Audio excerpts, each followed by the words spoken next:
अस्सलाम वालेकुम। मौत एक अटल हकीकत है। हर एक इंसान को अपने वक्त पर इस दुनिया से चले जाना है। क्या आपके बच्चे जानते हैं कि गुस्ल क्या होता है, कफन क्या होता है, दफनाया कैसे जाता है?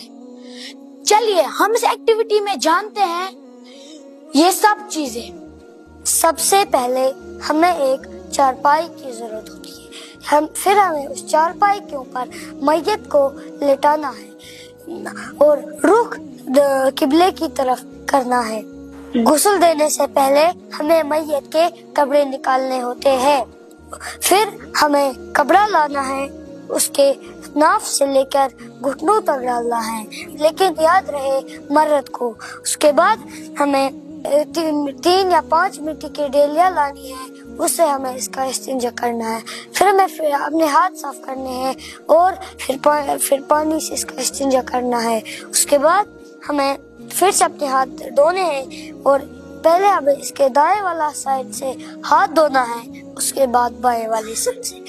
फिर हमें अपनी उंगली पे एक कपड़ा लगाना है और अपनी शहादत की उंगली पे एक कपड़ा लगाना है।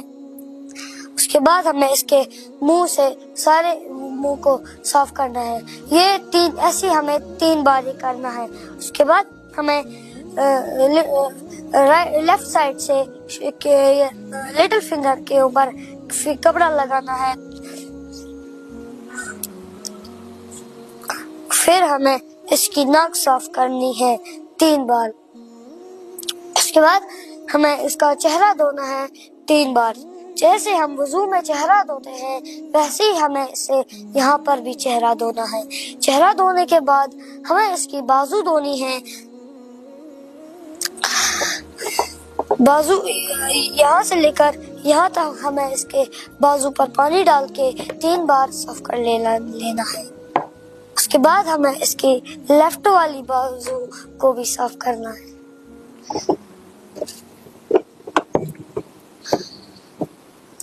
फिर हमें इसका मसा भी करना है।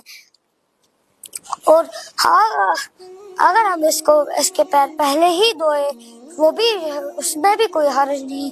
अगर आखिर में धोए उसमें भी कोई हर्ज नहीं। हमें इसके पैर धोने हैं और पैर की उंगलियों में खिलाल भी करना है। उसके बाद हमें इसे दाएं साइड से लेटाना है।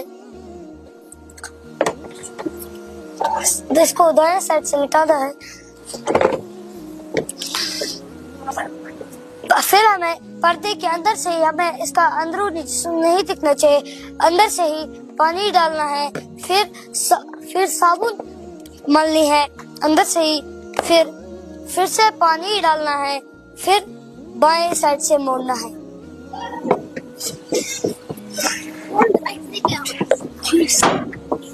फिर हमें बाएं साइड से भी इसे पानी डालना है अंदर से ही। फिर साबुन मलनी है।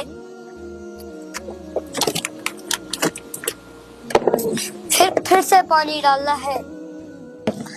इस साइड से भी हुआ। फिर हमें इसे सीधा रख के इसके बाद अब हमें इसका कफन पहनाना है।